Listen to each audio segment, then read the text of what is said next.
Qu'est-ce qui fait paniquer les évitants plus que l'intimité? On pourrait penser que rien ne terrifie davantage une personne avec un attachement évitant que la proximité émotionnelle. Après tout, elles passent leur vie entière à fuir les connexions profondes, à ériger des murs et à maintenir les gens à distance. L'intimité est leur ennemi déclaré. Mais il y a autre chose. Quelque chose qui les plonge dans une spirale si intense qu'elles choisiront l'intimité même qu'elles redoutent juste pour y échapper.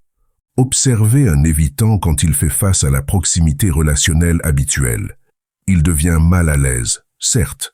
Il recule, crée de la distance, disparaît peut-être pendant quelques jours. Mais il fonctionne encore, il garde encore le contrôle de sa réaction.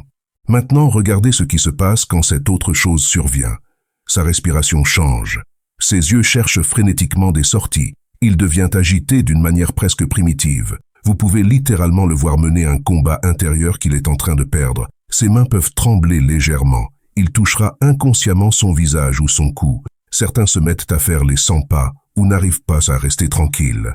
Les femmes s'excusent souvent pour aller aux toilettes, tandis que les hommes ont soudainement besoin de vérifier leur téléphone ou de sortir prendre l'air. Les signes physiques sont indéniables une fois qu'on sait les reconnaître. Ce qui terrifie les évitants plus que l'intimité, c'est de ressentir leurs propres émotions sans pouvoir les arrêter. L'intimité, ils peuvent la gérer. Ils ont des stratégies pour cela. Ils peuvent partir physiquement. Ils peuvent se déconnecter émotionnellement. Ils peuvent rationaliser pourquoi la proximité est dangereuse et la distance intelligente. Ils gardent une certaine sensation de contrôle sur la situation.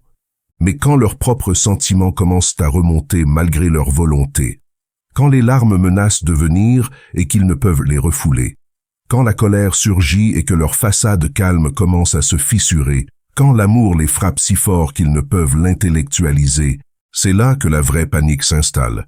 Cela arrive partout, pendant les présentations au travail, quand des compliments sincères touchent trop profond, lors de réunions familiales, quand des souvenirs d'enfance refont surface de manière inattendue, même pendant des conversations décontractées, quand quelqu'un pose une question qui exige de l'honnêteté émotionnelle.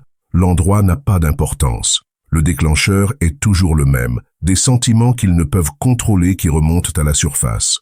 Vous saurez que vous assistez à cela quand un évitant devient presque maniaque dans ses tentatives de retrouver sa contenance.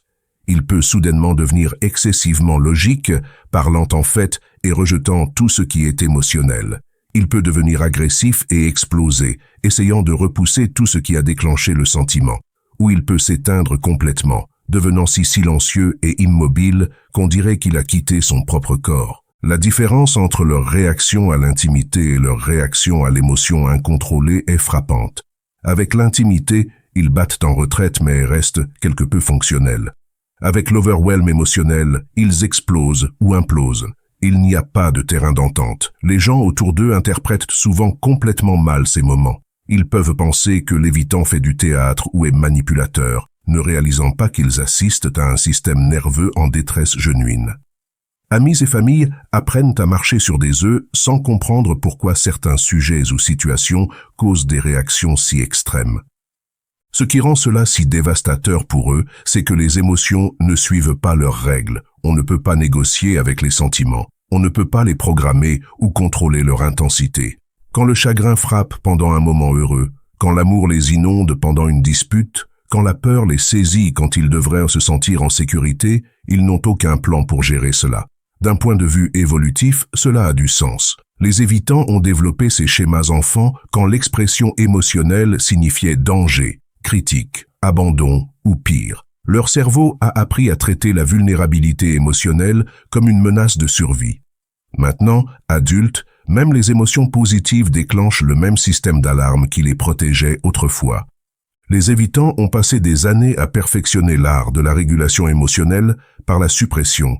Ils ont construit toute leur identité autour d'être la personne qui ne se laisse pas submerger, qui reste rationnelle, qui garde son sang-froid. Quand ce système échoue, ce n'est pas juste inconfortable, c'est existentiellement menaçant. Observez-les dans les moments où quelqu'un qu'ils aiment souffre genuinement. Ils veulent aider. Ils ressentent même l'envie de réconforter.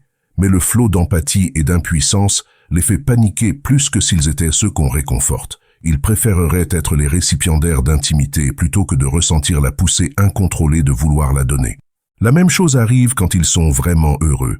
La joie peut être aussi terrifiante que la tristesse parce qu'elle est également incontrôlable. Vous pourriez remarquer un évitant devenant soudainement distant juste après une journée parfaite ensemble. Ce n'est pas parce qu'il n'a pas apprécié, c'est parce qu'il a trop apprécié et l'intensité de ce bonheur l'a effrayé. Il peut aussi interpréter cette joie comme un signe que la relation devient plus sérieuse, plus réelle, ce qui déclenche sa peur de l'engagement et de l'attachement plus profond. Ou observer ce qui se passe quand ils sont genuinement en colère, pas l'agacement contrôlé qu'ils peuvent canaliser en froideur, mais une vraie colère brute. Ils feront presque n'importe quoi pour échapper à ce sentiment, s'excuser quand ils ont raison, se blâmer, ou créer le chaos juste pour remplacer la colère par quelque chose de plus gérable. Même les émotions positives à leur propre sujet peuvent déclencher cette panique. Si quelqu'un les complimente d'une manière qui pénètre leur défense, s'ils ont un moment d'appréciation genuine de soi, s'ils se sentent vraiment valorisés, la chaleur de ces sentiments peut les faire fuir plus vite que la critique ne le ferait jamais. L'ironie cruelle est que ce qu'ils craignent le plus est aussi ce dont ils ont le plus besoin.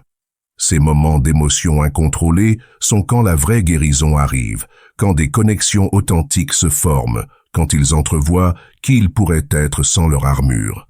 Mais pour un évitant, perdre le contrôle émotionnel ressemble à mourir. C'est le complet opposé de tout ce qu'ils ont appris à valoriser chez eux. Leur panique dans ces moments n'est pas théâtrale ou en quête d'attention. C'est une vraie réponse de fuite ou de combat face à ce qui ressemble à l'annihilation de leur moi soigneusement construit. Comprendre cela explique tant de choses sur leur comportement. Quand ils sabotent les relations juste quand les choses vont bien, quand ils deviennent cruels après des moments de tendresse, quand ils disparaissent après des conversations révélatrices, ils ne fuient pas vous.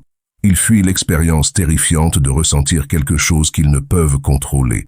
Si vous vous êtes jamais demandé pourquoi un évitant semblait plus effrayé par vos larmes que par votre colère, plus menacé par votre joie que par votre déception, plus paniqué par leur propre affection que par vos critiques, maintenant vous savez.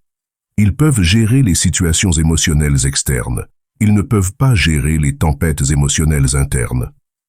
La tragédie est qu'en évitant ces expériences émotionnelles incontrôlées, ils évitent aussi la chose même qui pourrait les guérir. Parce que de l'autre côté de cette panique, dans l'espace au-delà de leur capacité à gérer et contrôler, c'est là que vit le vrai amour. À la fois l'amour qu'ils pourraient recevoir et l'amour qu'ils pourraient finalement se permettre de ressentir. La partie la plus triste est de regarder quelqu'un lutter si fort contre les expériences mêmes qui pourraient le libérer.